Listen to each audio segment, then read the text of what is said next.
Fala, meu futuro paciente, tudo jóia? Você que está sempre buscando todas as informações sobre beleza, autoestima, cirurgia plástica, como isso pode agregar e influenciar positivamente na sua vida, aqui é um canal focado absolutamente em tudo desse universo, contorno corporal e cirurgias da mama. Hoje eu separei um conteúdo aqui super interessante. Semana passada a gente teve aí na mídia, né, a cirurgia da Jojo Todinho, que fez lá a sua cirurgia bariátrica. E a gente vai conversar um pouquinho sobre essa cirurgia e como ela se relaciona e como ela prepara o paciente para a cirurgia plástica. É muito comum, né, os pacientes, enfim, a população em geral, confundir uma coisa com a outra, achar que cirurgia plástica substitui cirurgia do aparelho digestivo ou cirurgias de redução do estômago. E é importante que a gente entenda o porquê das coisas, qual a função de cada uma e como a cirurgia plástica vai entrar nesse processo aí, né, no caso da Jojo Todinho, aí, como a cirurgia plástica vai entrar nesse processo pós grande perda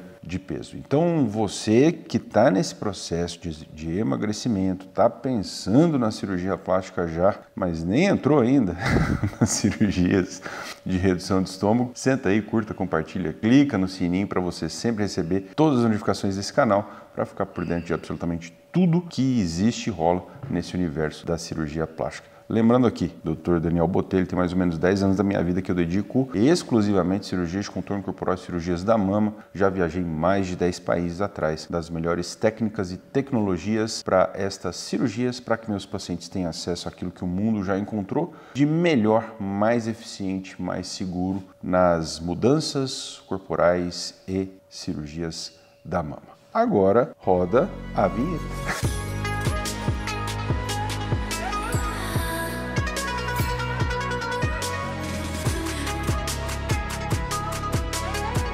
Bom,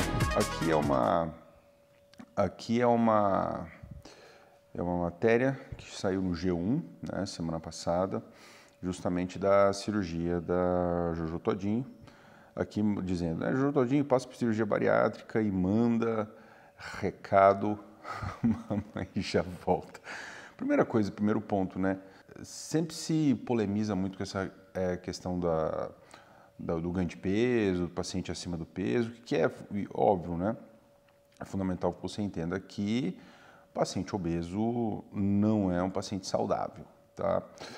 Por que existe essa cirurgia de redução do estômago? Essa cirurgia existe justamente porque esses pacientes, ao longo da vida, desenvolvem N doenças ligadas à obesidade e que vão, sim, de fato, encurtar a sobrevida desses pacientes, diminui a qualidade de vida, e encurta sim o tempo de vida, né, a sobrevida desses pacientes. Então a cirurgia ela se faz necessária justamente para que a gente tenha, né, uma longevidade restabelecida, certo? É óbvio, você não vai sair indicando cirurgia bariátrica para todo mundo, né? Existem critérios, normalmente a gente vai considerar aí paciente em obesidade grau 2, né?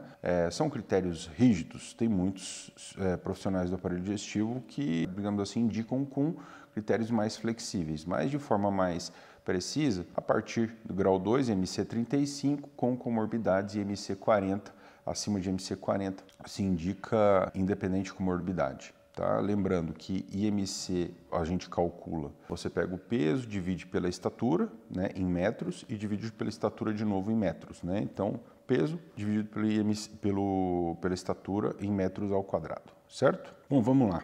Aqui um recado da Jojo Todinho. Presentinho para vocês. Brincar bastante que a mamãe já volta, tá bom? Enfim, tá aí o recado da Jojo Todinho. Essa altura do campeonato provavelmente já fez a cirurgia. O que é importante que vocês entendam, né? Existem algumas técnicas, existem técnicas que são restritivas, outras desabsortivas, outras restritivas e desabsortivas. O que isso quer dizer? Algumas a gente só reduz o tamanho do estômago, outras você reduz o tamanho do estômago e altera também a absorção de nutrientes, tá? Mais comum é esta que faz as duas coisas, né? Você reduz o tamanho do estômago e altera o trânsito intestinal para alterar a absorção de nutrientes. Tá? E como isso se relaciona com a cirurgia plástica? Óbvio, a cirurgia plástica não emagrece, né? A cirurgia plástica não tem como propósito emagrecer ninguém. Cirurgias do aparelho digestivo, cirurgia de redução do estômago, sim, tá? Mas são umas cirurgias indicadas já quando o paciente já tentou de tudo e não conseguiu lá perder o seu peso, certo? Qual que é o cuidado principal, né? Esse paciente só vai estar pronto para a plástica depois que ele estabilizar o peso, né? E aí ele vai entrar numa situação totalmente diferente da situação inicial, em que basicamente vai ter só pele para tratar. Pele, flacidez, né, redundante, então situações que podem atrapalhar a qualidade de vida, não só questões estéticas, mas pode atrapalhar muito a qualidade de vida. A questão dos hábitos, elas são muito importantes justamente porque o paciente obeso, ele tem a comida como válvula de escape para, muitas vezes, uma ansiedade extrema, né? Então é fundamental que os hábitos sejam trabalhados para que digamos assim, essa válvula de escape não vá para outras coisas. É muito comum, inclusive, pacientes ex-obesos desenvolverem outras compulsões, uso de drogas, tabagismo, enfim. Então, para que emocionalmente não se vá para esse lado, é fundamental uma equipe multidisciplinar, psicólogos trabalhando, né, nutricionistas trabalhando junto desse paciente em processo de perda de peso. Isso é uma coisa muito importante. Sempre lembrando aqui, aqui não sei exatamente os critérios de inclusão da Jojo Todinho para cirurgia, né? Não sei se ela realmente tinha IMC acima de 35, né? Possivelmente, né? Possivelmente ela deveria ter um IMC acima de 35, eu acredito que acima de 40 não, mas a questão de comorbidades também não saberia dizer, né? Que comorbidade, pressão alta, diabetes, enfim. Aqui eu separei algumas imagens para a gente discutir o que também mostrar para vocês assim o que fica, né? Normalmente depois de um paciente que passa por todo esse processo de perda de peso. Normalmente, situações como essa, né? Perde aí 30 quilos, por exemplo, a gente vai ter uma flacidez muito grande numa situação como essa. Tem basicamente nada a se fazer, a não ser, de fato, uma cirurgia excisional, uma cirurgia de retirada de pele, em que aquela cicatriz normalmente vai nessa parte de baixo inteirinha, certo? Em que a gente vai retirar, basicamente, toda essa pele, pelo menos toda essa pele marcada aqui, justamente para que esse paciente tenha uma tensão na pele próxima do normal, né, restabelecida. É óbvio, vai ficar com uma cicatriz embaixo? Vai ficar com uma cicatriz embaixo, mas certamente numa situação como essa, uma cicatriz é muito mais favorável do que a flacidez de pele, certo? Ou mesmo a mama, né? Aqui pegando um caso da internet, vocês observam aqui, né, uma situação com muita flacidez mamária. Sempre lembrando, né, vocês ficam muito na dúvida, doutor, quanto que a gente indica cicatriz em T, né, ou a mastopexia, ou quando a gente indica eventualmente só prótese. Vocês vão pegar esse ossinho do externo aqui, ó, e vão até a pontinha do mamilo. Vamos supor que a pontinha do mamilo está aqui. E a gente, com uma régua, mede. Se vocês encontrarem isso aqui, ó, que ele até marcou próximo de 25 centímetros aqui, ó. Tá até marcado, 24, 25 de um lado. Se vocês encontrarem essa distância desse ossinho aqui, ó, do ossinho do externo, tá? Até a pontinha do mamilo, acima de 21 centímetros, provavelmente mastopexia, certo? Abaixo de 18 centímetros, é uma chance muito grande de não haver necessidade de mastopexia, certo?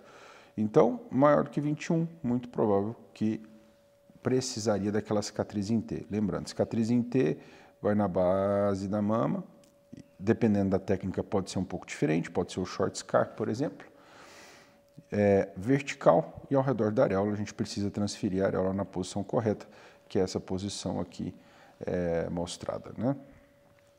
Certo, meus queridinhos, e aqui, ou mesmo situações extremas, como essas aqui, por exemplo, em que a gente tem extrema flacidez no paciente, pacientes assim provavelmente perderam 50 quilos, às vezes mais até, e aí a gente muitas vezes não vai precisar somente daquela cicatriz, no caso de abdominoplastias, daquela cicatriz embaixo, mas muitas vezes a gente precisa tirar pele nesse sentido e também pele nesse sentido, terminando com uma cicatriz em âncora, certo? Terminando com uma cicatriz em âncora. Isso a gente acaba identificando em situações em que a gente tem extrema flacidez, né? Provavelmente nesses 3 casos aqui a gente encontra extrema flacidez, flacidez mamária também, né? E também flacidez de coxa, certo? Então, muitas vezes, situações como essa, a gente precisa de várias cirurgias para tentar restabelecer um pouco a questão da funcionalidade, até pela tensão de pele muito alterada.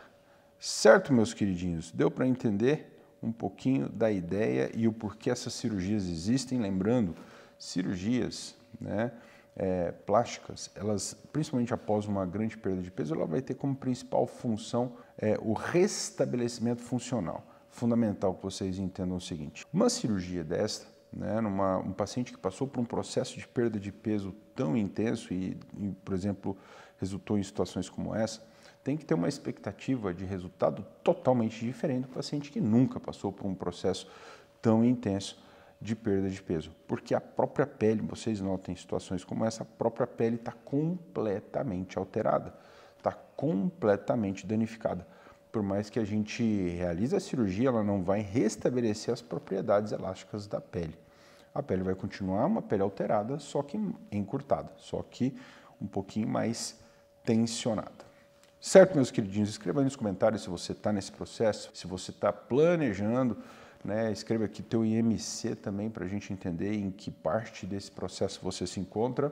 E óbvio, né? Comenta aqui e manda para aqueles amigos que também estão aí ou familiares que estão considerando entrar nesse processo, certo? Aqueles que já passaram, estão já em situações considerando a cirurgia plástica, aqui na descrição desse vídeo você encontra o link de acesso para agendamento com a minha equipe. Aguardo vocês nos próximos vídeos. Valeu!